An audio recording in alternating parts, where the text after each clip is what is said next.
tous et bienvenue sur ce nouveau Pitch Day des rencontres digitales Retail Service sur le thème de l'automatisation, je vais y arriver, de support de communication. Je suis Elsa et nous sommes ravis d'accueillir aujourd'hui Benjamin Chauvel, directeur commercial chez J2S. Bonjour et merci Benjamin d'avoir accepté notre invitation. Bonjour à tous, merci à vous aussi pour cet accueil et puis hâte de pouvoir discuter un petit peu de J2S et de ce que l'on propose. Eh ben, avec plaisir, Benjamin. Alors, pour commencer, est-ce que tu peux pitcher déjà sur J2S? Je vais pas y arriver aujourd'hui. Pardon. Sur J2S, est-ce que tu peux nous expliquer ce que c'est, en quoi ça consiste, mais assez Bien sûr. rapidement?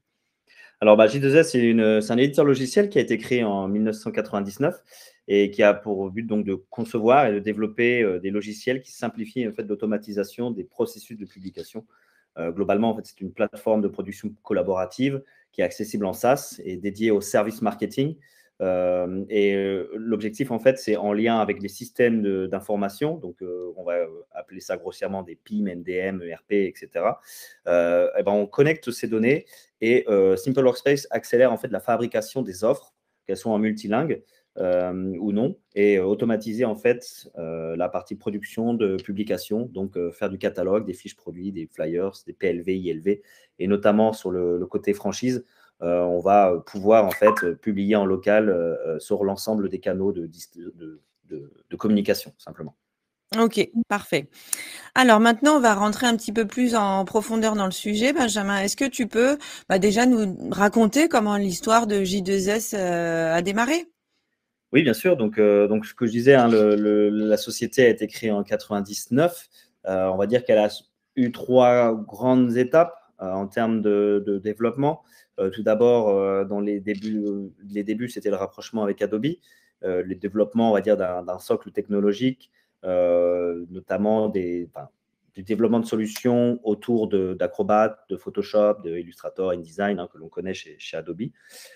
Sur la deuxième phase, on a un peu le développement des premières plateformes collaboratives avec des agences de production essentiellement, des applis web, des pilotes InDesign et qui permettent en fait à une population non experte, par exemple de la PAO, de pouvoir en fait saisir des traductions directement dans les brochures. Et notamment, on a développé ça avec Nissan. Et dans la troisième phase, pardon, on a J2S qui devient en fait éditeur logiciel.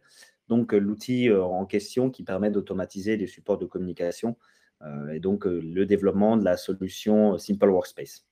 Ok. Et j'aimerais juste qu'on revienne sur la slide précédente, parce que pour nous dire qui tu es, qui vous êtes chez J2S. Oui, bon alors du coup, comme j'expliquais, hein, J2S a été créé il y a plus de 25 ans. C'est une plateforme du coup collaborative en SaaS qui permet de pouvoir, qui va intégrer les métiers, les différentes typologies d'experts dans les entreprises. On va s'intéresser au département marketing et sur lequel l'objectif en fait c'est de pouvoir automatiser les supports de communication qui vont être le catalogue PLV, ILV, et qui va permettre en fait de pouvoir faciliter un peu le travail de publication de tous les supports que l'on veut mettre en œuvre. Et donc sur la partie franchise, là où on a vraiment un intérêt aussi, c'est de pouvoir en fait permettre au local de communiquer tout en respectant la charte graphique du siège. C'est-à-dire qu'en prenant les templates qui sont définis par le siège, on va pouvoir automatiser et envoyer les données produits directement dans l'outil pour créer du catalogue, des flyers, des fiches produits, comme je disais, des PLV, ILV ou même des catalogues promotionnels en fonction des zones, en fonction des territoires. On ne va pas avoir forcément les mêmes produits et donc on va pouvoir en fait gérer toute cette partie-là. Oui, donc en fait, ça permet en fait au service communication des têtes de réseau, par exemple, ou au service marketing, en fait, de produire des modèles de PLV, d'outils de communication et de proposer, finalement, que chaque point de vente soit autonome avec les quantités. Il y a peut-être un ou deux mots à changer, le nom de la ville, par exemple, ou un prix, des choses comme ça, que la personne, elle peut adapter à son marché. C'est exactement ça. C'est exactement ça. Après, le magasin en local, par exemple, peut effectivement changer, varier un petit peu la typologie de communication ou définir en fait sa partie promotionnelle en fonction de ce qui est possible. Donc voilà, exactement, ça va éviter en fait que chaque magasin en local doit reprendre des documents, faire de l'étiquetage un peu à la main et pouvoir en fait garder cette charte graphique. Ça permet du coup au siège de toujours avoir cette main sur Oui. la charte de communication qu'elle propose. Oui, donc une homogénéisation des outils de communication, Voilà. facilitée en fait par cet outil, cet espace de travail collaboratif. J'aimerais bien qu'après on revienne un petit peu là-dessus, que tu nous expliques bien, pourquoi et comment et donc gain de temps évidemment, et puis, gain d'argent du coup. Voilà, exactement. On va avoir le gain de temps, le gain d'argent et puis surtout, en fait, le gain en termes de risque d'erreur. Tout à Euh, fait. Parce qu'effectivement, on a quelques entreprises avec lesquelles on échange ou avec certains clients qui, à une période, avaient encore des étiquettes à la main ou écrits au crayon qui étaient disposés en magasin, qui peut faire très peu professionnel en fait les commerces, enfin en tout cas les clients qui arrivent dans le magasin, qui voient ces petits étiquetages. L'avantage au moins, c'est que derrière, Oui. l'outil va pouvoir automatiser toute cette partie-là et éviter au directeur du magasin qui n'est pas à son rôle forcément de devoir aller refaire un petit peu ses templates entre guillemets ou rechanger un petit peu les étiquetages et faire du copier-coller pour récupérer lui-même ses étiquetages. Donc là, on va l'automatiser. OK et du coup cet espace de travail collaboratif, comment ça fonctionne alors, hein? Alors, comment ça fonctionne? Tout simplement, on va définir un système de droit. Nous, de notre côté, on a donc cette plateforme SaaS, unité centrale, sur lequel on va avoir un administrateur qui va être, donc au niveau du siège, ça peut être n'importe qui, on va dire le directeur marketing, et on va définir un système de droit. Donc on va donner à chacun la possibilité de rentrer dans la plateforme et de proposer, enfin de pouvoir travailler en fonction des droits qui lui sont accordés. OK. Donc, on va avoir des designers qui vont avoir peut-être un peu plus de droits, qui vont pouvoir aller faire de la modification sur la partie information, etc. Et on va avoir les magasins qui vont simplement avoir un droit de diffusion, qui vont pouvoir apporter de la diffusion dans leur propre magasin et avoir quelques changements légers à faire, mais sans rentrer complètement dans l'outil ou dans la modification du design. OK, très, très clair. Maintenant, Benjamin, j'aimerais bien que tu nous parles d'un peu du type de client à qui ça s'adresse, ta solution, qui s'adresse ta solution. Oui, bien sûr. Alors, c'est vrai que nous, on va quand même s'intéresser, on va parler à quand même pas mal d'entreprises. On est sur on va dire du multisectoriel, quand même, parce que du coup, on va travailler autant avec des clients type, des distributeurs, que ça soit en B2B ou en B2C, parce qu'on va faire du catalogue général. Oui. On va faire du catalogue un peu plus personnalisé aussi. On va travailler donc avec des retailers dans le secteur de la mode aussi. On va pouvoir les aider. Donc, on va aussi travailler dans le monde de l'édition pour travailler sur la partie livre. Donc, voilà, on est quand même sur des domaines très spécifiques. Et on va aussi travailler donc avec ce que nous, on appelle les partenaires. Donc, on va avoir des agences qui vont Mmh. utiliser potentiellement notre outil en marque blanche et qui va les soutenir un petit peu dans leur travail parce qu'on va avoir certaines agences qui vont l'utiliser sur la partie traduction. Donc, ils vont pouvoir utiliser. Alors, nous, on ne propose pas un traducteur à proprement parler, mais on va pouvoir dupliquer des masters, enfin le master en différentes langues qui vont pouvoir être retravaillés directement dans l'outil et OK. donc être, on va dire, avoir une, une cohérence en termes de graphique qu'on va pouvoir retrouver en différentes langues. OK. À quel moment de la vie de l'entreprise est-ce que, vous intervenez chez J2S? Alors, on va dire à tout moment, hein, globalement, mais pour simplifier un petit peu le processus de vente, pour nous, on préfère quand même arriver quand l'entreprise est en train de revoir sa stratégie d'organisation autour de la gestion de ses données, notamment donc sur la partie DAM, donc qui va gérer en fait les données, les images, et la partie PIM qui va être vraiment en lien avec les données produits.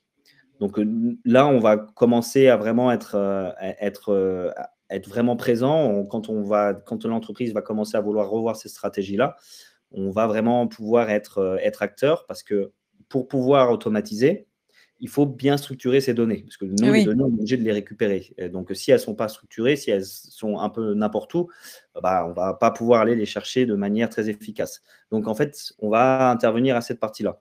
Mais globalement, on peut être aussi en amont, c'est-à-dire qu'une entreprise va vouloir en fait faire de l'automatisation, mais ne sait pas comment pouvoir faire cette automatisation. Donc, on va l'accompagner parce qu'on gravite autour en fait de nombreux acteurs depuis plusieurs années de la data, et donc on va pouvoir les orienter, les aider justement à mettre en place les différents outils pour répondre à leurs projets. OK. Et si on parle de valeurs, quelles sont les valeurs que véhicule J2S? Quelle est la philosophie de l'entreprise? Alors, à J2S, on va dire ce qu'on cherche, c'est à construire des relations durables avec nos clients et avec nos partenaires. On a des clients historiques qui sont là depuis plus de 20 ans. Donc, on a vraiment envie de garder ce socle ici de clients. On veut apporter notre expertise. Notre objectif, c'est toujours pouvoir être transparent avec nos clients et toujours leur dire qu'on peut avancer sur quelque chose, on ne peut pas avancer sur quelque chose, le temps que ça va prendre, on ne veut pas forcément… on veut vraiment être transparent avec eux. On se base aussi sur une équipe stable et expérimentée. On a quand même beaucoup dans l'entreprise qui ont plus de 10 ans d'expérience et qui travaillent dans l'entreprise depuis plus de 10 ans. Donc, ça fait quand même un beau socle. Et une équipe à taille humaine parce qu'on est une vingtaine dans l'entreprise aujourd'hui. L'avantage d'être une petite structure, c'est qu'on est plutôt, on est plutôt agile en termes de travail. On peut vraiment aider le client si besoin, ou même un prospect qui a un projet assez urgent, on va pouvoir essayer de l'accompagner au maximum. Et on propose aussi la possibilité de faire du sur-mesure, donc être à l'écoute et pouvoir répondre au maximum à chaque besoin. OK. Et quelle est ta façon de travailler chez J2S? Comment est-ce que tu construis la demande client? Comment est-ce que tu réponds à la Alors, demande? oui, bien sûr. Alors, déjà, il y a plusieurs. Moi, dans mon domaine, en tant que sur la partie commerciale, mais aussi la partie partenariat, donc j'ai aussi cette base où je travaille avec les partenaires. L'objectif, c'est du coup d'apporter cette valeur de confiance et d'essayer de vraiment trouver des socles communs sur lesquels on peut avancer.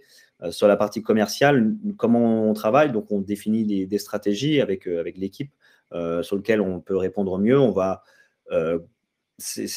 il est vrai que globalement, c'est rare qu'on soit sur du direct. On arrive très peu à contacter une entreprise et qui nous disent: ah bah tiens, ça tombe bien, j'ai un projet.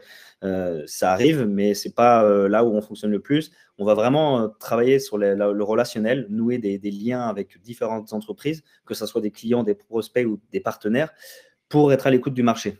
Et une fois qu'on a un projet qui existe, on va essayer, sur la partie commerciale, de le comprendre au mieux. Donc, on va vraiment Mmh. essayer de poser beaucoup de questions, quitte des fois à être un petit peu chiant, j'ai envie de dire, parce qu'on va poser énormément de questions. L'objectif, c'est de bien analyser C'est le d'y projet. répondre le mieux possible, donc bien Exactement, maîtriser. exactement. Parce que certains projets peuvent être complexes, donc on veut vraiment être sûr de bien comprendre leurs besoins. On va leur dire plusieurs fois: est-ce que c'est bien ça? Est-ce qu'on a bien compris?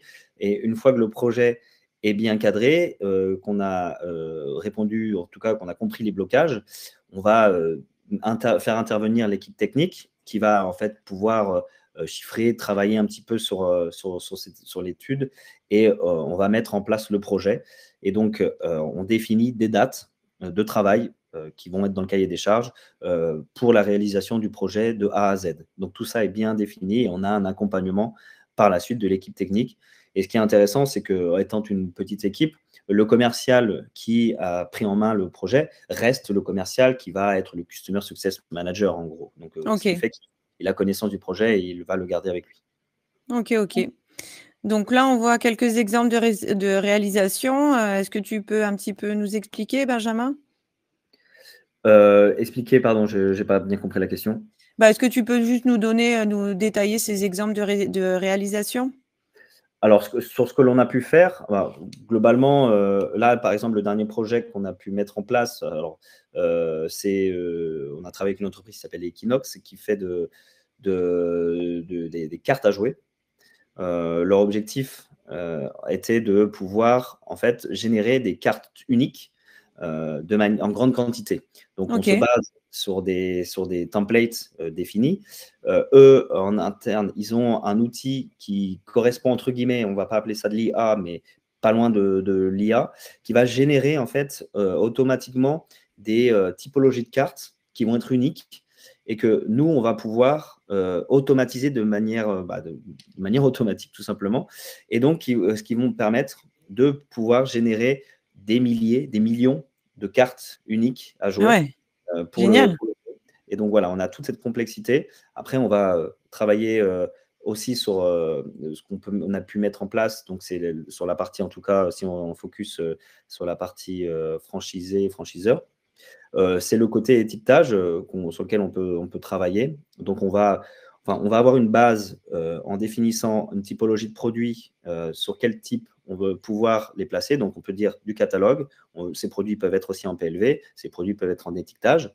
Et donc, en fait, on va créer un socle commun et on va du coup envoyer, récupérer les produits via le support, en tout cas la data qu'on récupère. Tout dépend de comment elle est structurée. Et on va pouvoir en fait définir comment on veut la publier, si on veut la mettre sur du catalogue, si on veut la mettre sur du flyer, si on veut la mettre sur des PLV, ILV, des catalogues promotionnels, etc. Après, la sortie en fait dépend de ce que l'entreprise a besoin. Et ça, c'est des choses Oui, qu'on met en place avec des entreprises sur la partie franchise. OK. Et toi, c'est quoi qui te plaît dans ton métier? Alors, en tout cas, ce qui est très intéressant dans le métier, c'est un petit peu le côté accompagnement, hein. Bien sûr, c'est toujours très intéressant de comprendre les projets, de voir les besoins et puis surtout, en fait, beaucoup d'entreprises ont ces problématiques de publication ou sur Oui, lesquelles ils vont avoir un travail qui va être assez lourd au préalable. Eux, ils vont avoir une équipe avec des designers, des maquettistes, avec une équipe à côté marketing. Tout ça, ils vont travailler ensemble, mais en même temps, pas forcément ensemble. C'est-à-dire que ça va être des discussions interminables, des mails interminables. Et donc, ils ont toute cette partie-là où c'est assez complexe. Et quand ils vendent l'outil et qu'ils apprennent à connaître l'outil, ils se disent, mince, pourquoi on n'y a pas pensé avant parce qu'on est sur une plateforme centralisée sur laquelle ils peuvent communiquer directement dessus. On a ce système de workflow qui va, comme je disais, leur donner des droits et sur lequel chacun peut travailler à son moment, à sa manière dessus et qui vont permettre du coup de pouvoir réduire en fait tous les va-et-vient en discussion, etc. Et puis surtout, en fait, on a ce côté automatisation où si on veut faire une 300 fiches produits et qu'on doit les faire en copier-coller, c'est long, alors que si on peut les automatiser, bon, on va gagner des fois 2 semaines, 3 semaines de travail. c'est clair, c'est clair.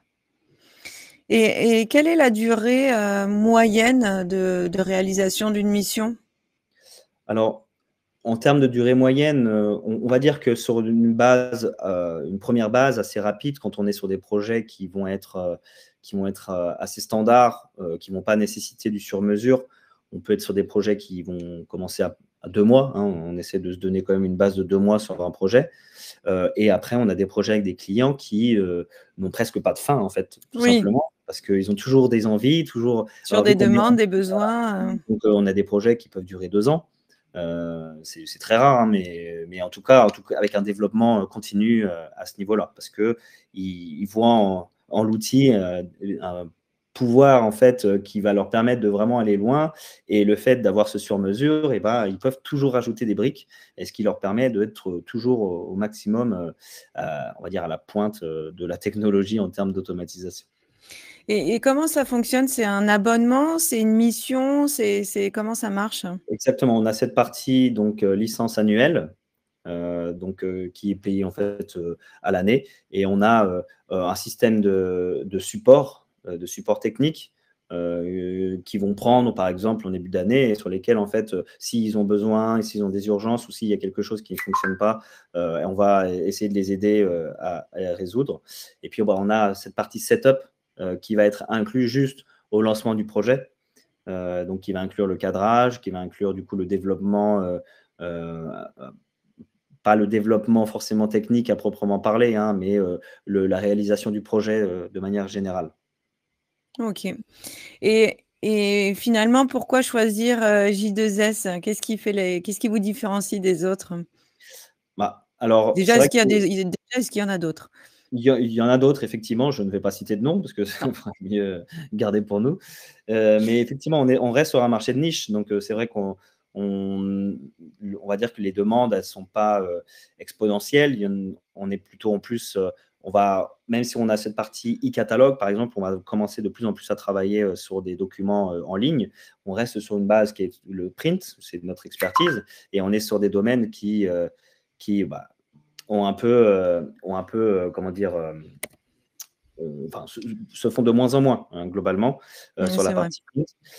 Mais on avance, on essaie d'évoluer là-dessus. Et en fait, c'est un petit peu ça, nous, notre point fort, c'est d'avoir une équipe technique qui est là et qui est en support, qui vient aider, aider nos clients. À savoir que sur notre équipe, on est des experts sur différents secteurs. On a certains qui ont travaillé pendant plusieurs années dans différents domaines. Si je prends Eric qui travaille avec nous, qui a plus de 30 ans d'expérience dans l'impression, dans la presse, qui maîtrise parfaitement en fait les particularités de mise en page et les formats compatibles pour l'impression, etc. On a Leven qui est graphiste de formation et puis qui est expert depuis plus de 20 ans dans la production de catalogues. Et donc, je pourrais en citer d'autres. Donc, on a vraiment tout en interne. C'est déjà ça qui est important, c'est qu'on n'est pas dans d'autres pays où on va devoir discuter avec les équipes. Les équipes restent en France, basées à Lille. Et pareil, donc on est sur du Made in France, on est hébergé en France, donc on a vraiment la totale maîtrise de notre outil et des données qui peuvent des fois être très comment dire, je vais pas avoir le mot. Complexe. Alors, c'est pas forcément le mot qui vont avoir un caractère de sécurité très importante chez nos Ah oui, oui, clients. oui. Voilà. Oui, Et oui, donc, oui. ça, il faut qu'on puisse. Confidentialité oblige. Donc, on a vraiment cette expertise-là. Et puis, on a le côté sur mesure, bien sûr, qui rentre en jeu. Ok. Et enfin, Benjamin, quel conseil est-ce que tu donnerais à une entreprise ou aux entreprises avant de se lancer dans la recherche d'un prestataire dans ton domaine, évidemment? Bah, l'idée, c'est bien sûr de pouvoir bien définir ses objectifs, de bien comprendre ses besoins.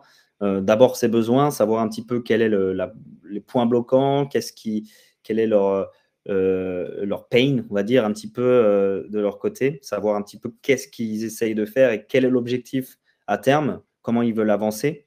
C'est vraiment important parce que on a beaucoup d'entreprises qui peuvent venir sans savoir exactement ce qu'ils veulent. Et donc, en fait, ça ne marche pas forcément parce qu'ils n'ont pas de besoin particulier, etc. Et puis, après, derrière, ils n'ont pas forcément envie de mettre un sou. Donc, du coup, ça n'a pas vraiment de valeur. Donc, c'est important de bien définir d'abord son besoin, savoir un petit peu les objectifs, de prendre conscience de tout ça en matière de communication, où c'est qu'on veut aller et bien définir si c'est un côté stratégique. Et de pouvoir aussi échanger, surtout en interne, chez eux, de faire vraiment quelque chose de commun avec l'ensemble des services pour pouvoir définir comment avancer. Ok, parfait. Bah, écoute, merci beaucoup, Benjamin. Je vais te laisser conclure. Je te laisse le mot de la fin, si tu veux bien. Oui, bien sûr. Alors, pour terminer rapidement, hein, du coup, comme je disais, on est sur un domaine d'activité où les clients n'ont pas forcément conscience de ce que l'on peut leur apporter.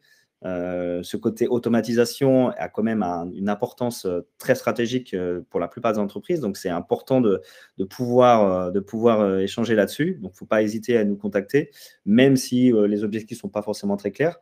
L'essentiel pour nous, ça va être de comprendre le mode de fonctionnement, de relever un petit peu les problématiques éventuelles et puis de les aider, de les accompagner à bien définir un petit peu tout ça. Ce qui est complexe, en fait, c'est aussi le côté ROI. Hein, on est sur un domaine où le ROI est un peu. On ne sait pas trop comment le calculer parce que nous, ce qu'on va faire, c'est de l'automatisation de temps de travail. On va réduire les risques d'erreur et on va fluidifier un petit peu le processus de décision. Et donc, ça, ce n'est pas toujours évident à chiffrer en interne. Pour autant, ça a quand même cet aspect stratégique. Et on pense vraiment en tout cas, on est persuadé qu'on apporte énormément de choses à nos clients déjà existants. Hein. Comme je disais, on en a certains qui ont plus de 20 ans avec nous. Donc voilà, on pense vraiment qu'il y a un intérêt à travailler avec J2S. OK, parfait. Ben, écoute, Benjamin, en tout cas, merci beaucoup pour tous ces éléments qui ont été, j'en suis sûre, très intéressants et instructifs pour les décideurs des réseaux. N'hésitez pas à vous rendre sur le stand de J2S pour retrouver toutes ces informations et bien d'autres encore, ou prendre directement contact avec Benjamin et son équipe si vous voulez en savoir plus sur J2S. Merci beaucoup, Benjamin. Merci à vous. Merci Elsa.